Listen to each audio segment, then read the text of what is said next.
And welcome once again to EWTN's Bookmark. I'm Doug Keck, your host. Our guest is a great friend, EWTN host and favorite, Dr. Ray Guarendi.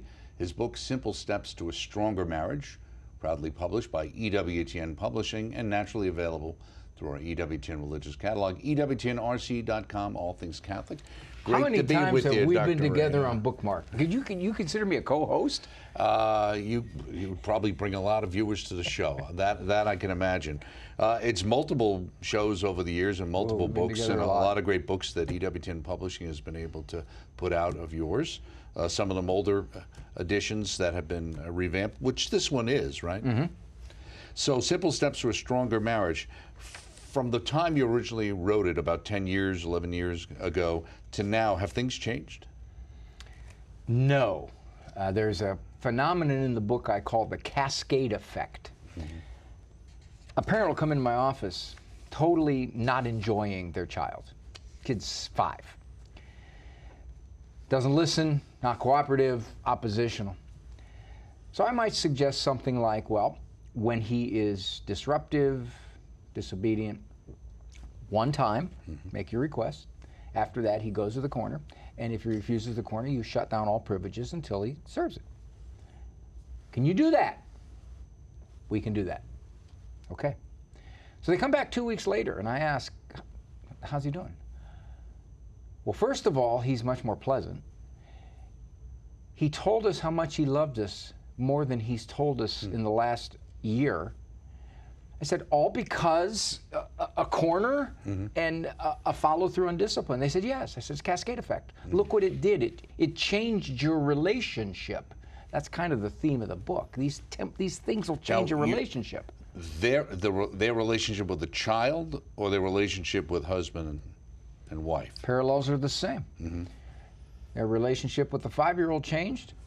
Of course, sometimes my wife thinks I'm comparable to a 5-year-old in our relationship, but that can change too by doing some simple things. And the irony, Doug, is we don't do them. That's the irony. They're so simple, they're so easy, but we resist. I spend more than half the book talking about how to get you past your resistance. Well, you say to my wife, Randy, who else, of course, who makes me a better husband just by being the wife she is. What is she that makes you better? She's easy to live with. Mm-hmm. She's just flat out easy to live with. And I tell her this. I said, honey, you know, I had to do a lot of work shaping you up, but it's paid off. Okay, you're bearing the fruit now? That's very good. What I thought was interesting, too, when you talked even about the relationship with the children and that cascade effect, also the idea that sometimes a child will build or a parent will build an emotional alliance with one child or another and use that as a power thing inside the marriage. Parents will say to me, do you like one child more than another? And I'll say, well, if we were being blunt about this, it is easier to relate to some children than others. It doesn't mean you don't commit your love to them. It just means their personality is easier for yours to mesh with. That's routine. I think there's this nonsense notion that all children across the board you should relate to equally well. Some of them are tough. Well, I think people try and figure out also, is the child a function of the genetics or of how we raised them, and they have trouble explaining the differences then. When I was in grad school, Doug, nurture ruled. You know, you had this slate here that you could just kind of write upon, and then you would have the infamous the end product. There it was. Tabula rasa. And with the research coming out more and more, they're finding that how you're wired is enormously powerful in who you are as a person. It's not destiny, but it sure throws a lot of predispositions into the mix. Now, you say there's no secrets to a happy marriage, so what's the point of this book? Because the point of the book is, people will say to me, what's the toughest part of doing therapy? Is it that you don't know what to say? I say, nah, I've been doing it long enough that there's not too much I haven't heard many times. What is it? I said, it is convincing people to do it. That's the hardest part in writing that book. That's the Nike just do it kind of thing. How do I get you past your resistance to saying I'm sorry? How do I get you past your resistance to never use the D word?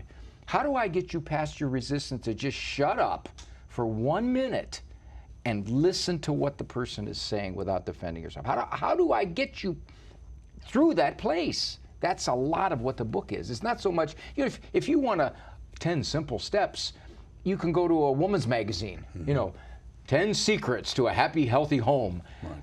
The difference is we resist those things for our own motives.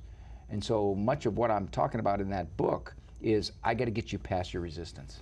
You also talk about something called daily discontented. That's what a lot of divorces come from. I don't like you anymore. I saw a statistic said about 80% of divorces are not because of pathology. No alcoholism, no unfaithfulness, no abuse or neglect. It's just we just don't get along. We have drifted in so many ways that I don't like living with you at all. It seems to be the main drift. And the good news with that is that you can conquer that stuff. It's not the end all. You can change it. But society says, well, if you're unhappy, you should get out of the situation that's making you unhappy because you need to be fulfilled. That's what society says. How's society doing in putting our culture together? How has it succeeded in its wisdom? Now, you talk about the actuality that there is a secret to good marriage, but that secret is pretty simple, hence the book title. It's common sense. You say, most likely you know many of the ideas already, yet perhaps you and your spouse have ignored or resisted them, thinking them too minor to make a major difference. So is the fear one of trust in the relationship a lot of times, in the couple's relationship? We are wired to act out of personal interest. If I know that I'm sorry is called for what I said, what I did, why wouldn't I? Well, what's it say about me? I'm a loser? You're better than me. I'm all wrong, you're all right? You'll throw the I'm sorry back in my face. Yeah, I think that's a big one. Okay. So there are these self-protective interests that I'm not going to do what I know is good and right to do because I got to defend me, I got to protect me. There's something in the book that I call the personal apology percentage, Doug. How wrong do you have to be before you apologize? So for most people, it's 50%. I got to assess, and again, this is subjective. I got to assess that I'm at least 50% wrong. Well, okay, you had a 22-minute argument. And in that argument, you were badgered, you were nagged at, and you tried to keep your cool, but ultimately, you cursed. You lost it. 100 people look at that argument and say, well, I'm going to give you 12% of the blame. I'll give the other person 88. Are you going to apologize for your 12 or not? Are you going to say, wait a minute, no, I'm not the one who was mostly wrong here? Or are you going to say, I cursed. I'm sorry I cursed. That was wrong. Now, the risk in that is the other person thinks, well, see, you are the one that's wrong. No, you're just apologizing for your 12%. Well, you think also that, I think of I'm Sorry, and a song by Brenda Lee years ago. Sorry, so sorry. Sorry, right? Which play in my mind many times in my life. But, in some ways, and I know you mentioned marriage encounters, one of the things that people can use and help build stronger marriages in the book, though it's not as popular and is around as much as it used to be. It's still out there and people can find it. But the idea of moving beyond I'm sorry to, in a sense, forgiveness. Asking for, please forgive me for what I've done, rather than just, I'm sorry that I might have hurt you. That's even riskier. Now I'm putting it in your hands. Right. Now I can say I'm sorry, so I've done my part.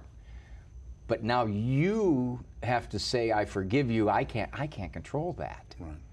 And that's the other thing I tell spouses. If you're not willing to say I forgive you, then you might as well count on getting less I'm sorries. Now, you say here, one just caution, and typically just because something is simple doesn't mean it's easy.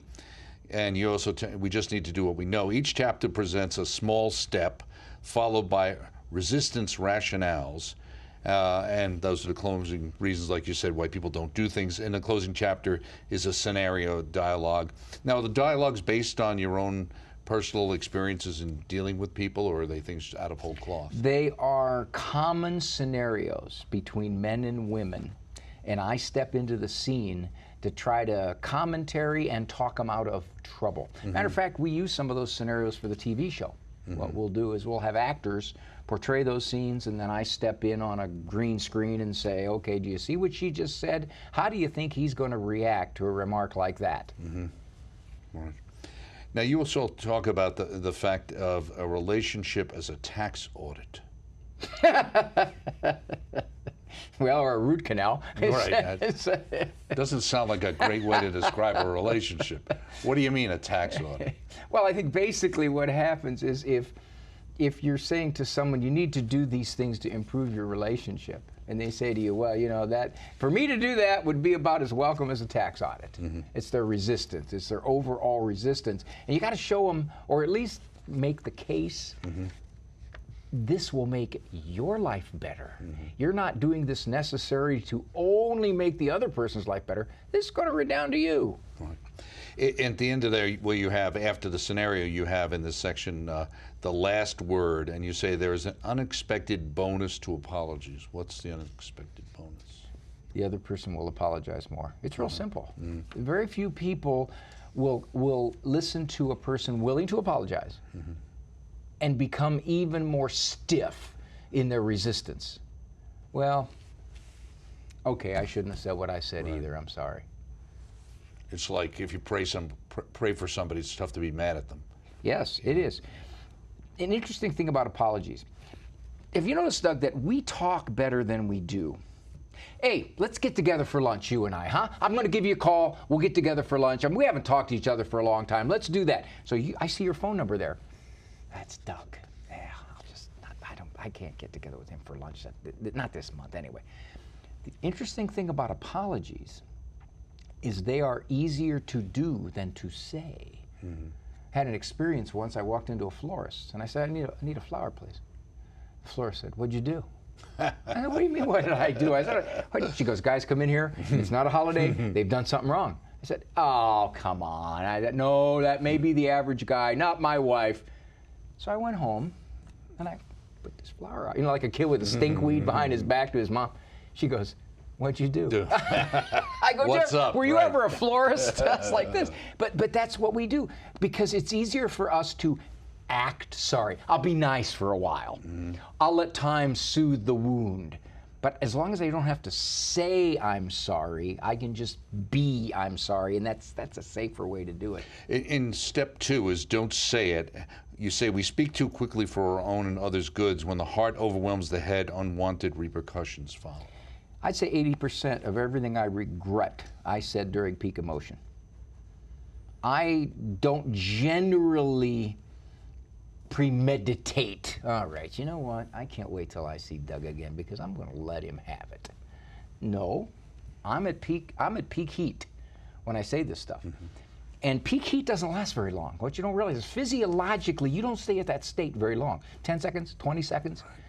So if you can just let that peak just kind of start to subside, your self-control can take over. You don't have to have quite as much self-control not to scream at your mother-in-law if you realize when I most feel like saying it, I'm not going to say it. You ever hear the phrase, you never have to apologize for what you didn't say? Right. I think that's a good way to live. It's called biting your tongue.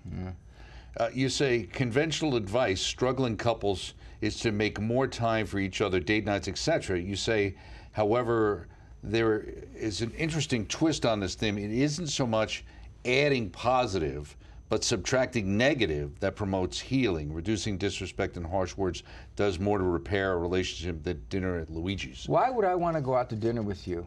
If the last 3 days... Because I pick up the check. Well, yeah, I've read that you do that for other people. Okay. I've not seen it personally. For the last 3 days, you've talked to me in a scolding kind of nasty way. Oh, okay, well let's go have dinner. Why? I don't want to be with you. What they found was in those studies that if you can reduce the negative talk to your spouse, the date night goes better, a lot better, more willingness. Now, you also talk here in one of the resistance rationales, and I was thinking of this one as just a general concept in the society we live in today. I can't help the way I feel. Everybody talks about, well, this is how I feel about it. When they think they're saying it as if they're thinking, they're feeling, and then you challenge it, and it's like, well, it doesn't matter because you can't tell me how I should feel. When I was in grad school, feelings were the coin of the realm. We spoke feelings, we talked feelings, we felt feelings, we never challenged feelings. You can't challenge somebody's feelings. Right. But the irony is feelings follow thoughts. When I say I can't help the way I feel, I should better say I can't help the way I'm thinking. Because the way I'm thinking, if I'm really, really, really angry at you as my spouse, and I'm thinking to myself, I can't help it. I mean, I'm just mad at her. I'm just mad at her for her to say that to me in front of my mother. I'm telling myself, she had no right to do that. I didn't deserve that. I don't do that to her. Who does she think she is? My mother's going to think less of me. All these thoughts are percolating in my head to create that feeling, and then the feeling is unassailable. That's not true. I always tell clients, you got to get to the root of what you're thinking behind that feeling, because that feeling doesn't control you. If it is, if we're rooted to our feelings, give it up. Right. We're just reflex actions now. I know in marriage it kind of used to kind of be like, well, if feeling's not right or wrong, it is, but it's what you do with it. So, and I know that you don't quite agree with that. No, not quite. But I mean, at least in the idea of saying you get upset, but the question, okay, I got upset initially. I couldn't control that. What you said annoyed me. But what do I do with that annoyance? Do I let that go away, and do I realize that's not an issue, or do I bring it up to you? What do I do with that?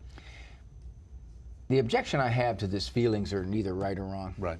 What if I went up to my wife and said, you know, honey, I got to tell you, I got feelings of lust for these 3 women. But I want you to know I'm not going to do anything with them, okay? So you should feel comfortable. And if my wife says to me, well, Ray, I typically think you're one of the biggest jerks in the world. I feel that you're just an obnoxious human being. But I'm not going to act on it. Now, would either of those make us feel good? No, those are ugly feelings. Those are ugly preoccupations. So what I tell folks is that if you've got those kind of feelings, you got to look at the root of them. Where are you coming from with that? How is that happening? Well, most of the time you realize that when you get upset about stupid things, they're just indicative that there's something else underneath that you're actually upset about or annoyed about. And this is just pricking it, right? In one of my books, I talk about being unoffendable. And being prickly and offendable easily is, how dare you? How dare you say that about me? I'm not like that. You should look at yourself, because maybe you'd see a little bit of you in your accusation. We get very perturbed that you say this. You know, lawyers will tell you this. You would know this, Doug. When you work, anybody can sue anything for anybody for anything. Yeah. Well, there's a social parallel. Anybody can say anything about anybody at any time. Especially in the world of social media today. Yes, even more so. You can't control any of that. Right. But if you're going to be offended, like in a marriage, yes, I'm mad. Do you know why? I'm going to tell you what she said to me 4 days ago. I couldn't believe she said this. How long are you going to cling to something like that? She had no right to say that. Right. But she said it. Right. Okay. In the last word, you talk about something about it, like having a 7-second delay, like in radio. Is that your idea of thinking before you react? Well, I was a little offended because I was informed by the powers that be in EWTN radio that my delay is 56 minutes. Yes. And they said pretty much they delay the whole show because of me, the host. So that's a pretty long broadcast delay. I think a broadcast delay in anything you say to anybody is wise. We don't do it because we think my feelings are telling me to say it. Right. Rather than, will I still feel this way an hour from now? Okay, what you said or what you did just incensed me. Right. So what do you say to someone who says, well, the trouble, if you're not expressing yourself, you're burying these feelings live, and they'll come out in some other way? That's exactly right. That's old theory. That is really old theory. It's a catharsis theory. You got to get it out, because otherwise it's gurgling down there. You're going to have all kinds of psychological repercussions. In fact, the research says this: the more likely you are to vent, the more you will vent. It becomes a style. I tell it like it is. I got to get it off my chest. You know what I feel, Doug. There's no doubts about what I feel. Yeah, and what does that do to relationships? Did you ever have somebody, after you vented on them, go, Doug, I feel close to you now. Right. I feel better. We have an authenticity to our connection. Now, you said, you used the word, the D word before, and you say dump the D word, meaning divorce. Why do you believe you need to take that off the table right away? Because once it's said in some way, well, you know, maybe we ought to think about how well suited we are for each other. Maybe we ought to think about how long this marriage is going to last. Once you crack that door open, it becomes an option. If it is not an option, don't use it as a threat. Don't use it as the big club. I can't get you to change any other way, so I am going to bring up the idea to scare you that, you know, I'm not completely attached to this marriage. I'm not completely committed, even though many people who use the D word have no desire to do that. So just leave it out of your vocabulary, because it does devastating things to a marriage. Now, in the back, you kind of have a thing called the ladder, where you kind of sum up everything that you've got, working through your different steps. And step number 8, protect. There's only one foolproof way to escape discipline disagreements between spouses. Don't let the children in the house when you're awake anyway. Is that what you've been doing over the years, or what? My wife and I, since our last child is at home, and when she finally leaves, we're getting into a parent protection program. Where they're going to alter our identities, relocate us in Montana. One of the things I hear from spouses, especially the women, is that their husband doesn't back them up. The husband doesn't like the woman's style. She's too wordy, she's too negotiable, she's too emotional, so therefore she got a bad style. I'm not going to step in and assert authority. I said, wait a minute. Her style may be bad, but she does have authority.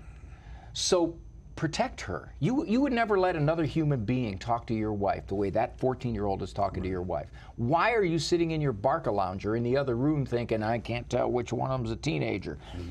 Get in there and protect her. And I tell you, Doug, the women who tell me how good they feel when their husband steps in and pulls the plug on a kid who is mistreating a mom. Right.